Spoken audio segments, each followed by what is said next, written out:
Welcome back to my film and TV channel. We have a film review for you today. Yeah, and it's a family fantasy adventure film. So I put my granddad's head on, my dad's head on as though, and looked at it as though, yeah, I was taking the kids and whether they'd enjoy it as well. I give you my score, but I sort of allow for the fact of whether I thought it was worth for a family watch. It's as simple as that. I multitask, of course I do. So I'm going to have a look at something called, well, you'll know it, Peter Pan and Wendy today. Please, if you are new to the channel, push that subscribe button, push the bell notifications, everything film and TV. Not just my views, I give other people's views as well, so you get a wide range. It's not all about me or what I think. I mean, my thoughts are just added on at the end for you to think, to disagree or agree with or what you think. But yeah, I'll give you a feel, a vibe. It's an interesting one, this, because this is split the camp. This is totally split the public and the critics. And sadly for me, put me on the critics side, which is a bit of a worry. I always worry if that happens. But hey, I can only say how I feel and what I thought watching it. So please, if you can push those buttons, and if you are pushing buttons, press that little thumbs up button as well, guys. We're much appreciated. Your opinions, please let me know. It's all different, isn't it? Everyone's got a different opinion or something. Just let me know what you think. It'd be great to hear from you.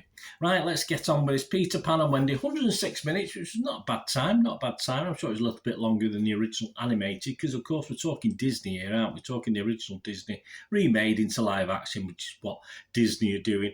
And this is obviously a Disney Plus presentation. Directed by David Lowery. He did Pete's Dragon. That'll get a couple of mentions during this, from a screenplay he co-wrote with Toby Halbrooks. And all these scores and comments I'm going to tell you are as at the 30th of April 2023 at 10 a.m. Right, yeah, this is as good as it gets as far as the public, and this is where I totally disagree with the public on this one. I do count myself as a member of the public, just looking at films and enjoying them or not enjoying them. But yeah, I'm sort of not on their side on this one. This is as good as it gets for the public. Internet Movie Database, 6,500 scores and reviews almost, and 4.3 out of 10. Not great. I think the Disney remake haters are certainly out in force on this one. Rotten Tomatoes audience, 20% positivity, a score of 1.5 out of 5. Shocking. Metascore, the other site we look at, their audience, 1.9 out of 10. Whew. Harsh, very, very harsh. And probably based on that, I'm sure some of you might be watching this and thinking, yeah, I agree, it was rubbish. But anyway, let's talk about it. It's a live-action adaptation, of course, of Walt Disney's 1953 animated film, Peter Pan. Not one of my most watched as a kid. I used to watch a lot of Disney films as a kid, but Peter Pan wasn't, yeah, it was there, it was watched, I enjoyed it, but it wasn't the most watched, I must admit. It's not my favourite Disney film from the past, the animated films, that's for sure. And it was, of course, in turn based on 1904, my thanks to Wikipedia, 1904 play Peter Pan or the Boy Who Wouldn't Grow Up, also known as Peter and Wendy. So that was his original name, by J.M. Barrie, of course. This stars Alexander Maloney in his film debut. Yeah, he did okay.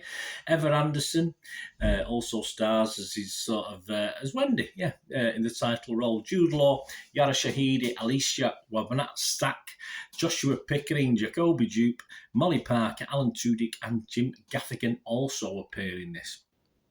What's it about? Well, do you need telling? But I'll tell you. The story follows Peter Pan and Wendy, who go to the magical world of Neverland, and Wendy's brothers and Peter's best friend Tinkerbell along the way. I like Tinkerbell. There's been some other adaptations of Tinkerbell over time, but I did like Tinkerbell in this one.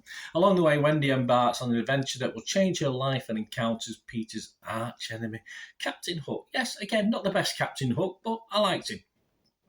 And the Peter Pan actually was released on Disney Plus on the 28th of April 2023. So there you go.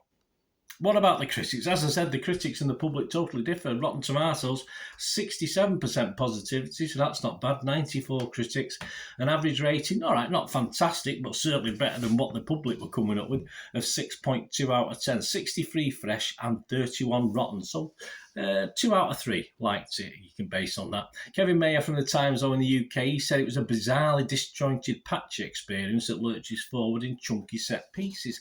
Well, I just thought that was getting on with the story, in fairness. I didn't think that was a criticism of it. Consistently foregrounding surface details that have little impact on the brittle underlying narrative.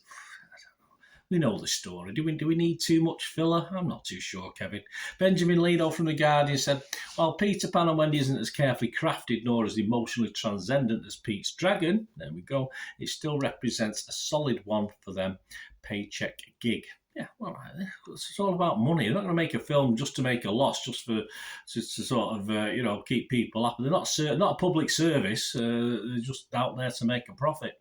The website's consensus: Peter Pan and Wendy's obligatory fidelity to the animated classic keeps it from achieving Neverland Nirvana, but David Lowery's pensive direction gives this rendition some of its own magic. I thought so. Metacritic, the other site we'll look at, again, positive. Assigned the film a score of 66 out of 100 based on 26 critics. And that was 15 positive, 11 mixed, okay, and 0 negative, so all good. And the lowest score was from AV Club's Courtney Howard. She only gave it 42. She said, not unlike other studios, Peter Pan interpretations like Steven Spielberg's Hook, P.J. Hogan's Peter Pan, Joe Wright's Pan, and Ben Zietlin's Wendy, Lowry's version does just enough to make it its own. However, with no real laughs, no genuine thrills, and no memorable scenes, its legacy will soon be forgotten. I didn't laugh. Am I supposed to laugh at Peter Pan? Not particularly. It's just an adventure story.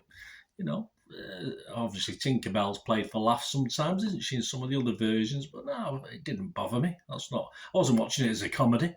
IndieWire's David Elric liked it. He gave it 75 out of 100 and said, while Peter Pan and Wendy is clipped and uneven in a way that prevents it from reaching the same heights as the director's previous Disney project, which we've talked about, Pete's Dragon, this spirited fairy tale is still able to take flight for one simple reason: it maintains the courage of its own convictions. Hear, hear. Right, my thoughts, guys, before we go. As you can see, probably from my little additions to comments there, I like this. I did like it. If it was Rotten Tomatoes, I'd have to give it a fresh.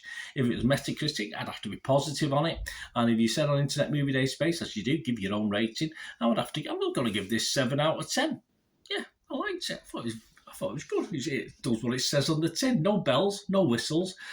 Just an old-fashioned family action adventure, and took me back in time to the sort of stuff I would have loved as a kid watching at the cinema when I was a kid, a long time ago. But, I was there once. A lot of, let's say, hate. I would say hate out there. Yes, a lot of, not just dislike, a lot of hate out there for this, which is certainly from the public, although I'm not comfortable siding with most critics, I'm not overly sure why the hostility on this, in fairness. I think it's a bit over the top. Some of them scores are ridiculous. And as I said, but enough of them. I mean, I'm not saying, it's not as though you're talking 20 reviews and you're talking thousands of people didn't like this, which is a bit of a worry. But hey, I watched it, I enjoyed it, I found it entertaining. That's all I want from a film. So I'll go with my thoughts rather than bow to the hatred and dislike of other people.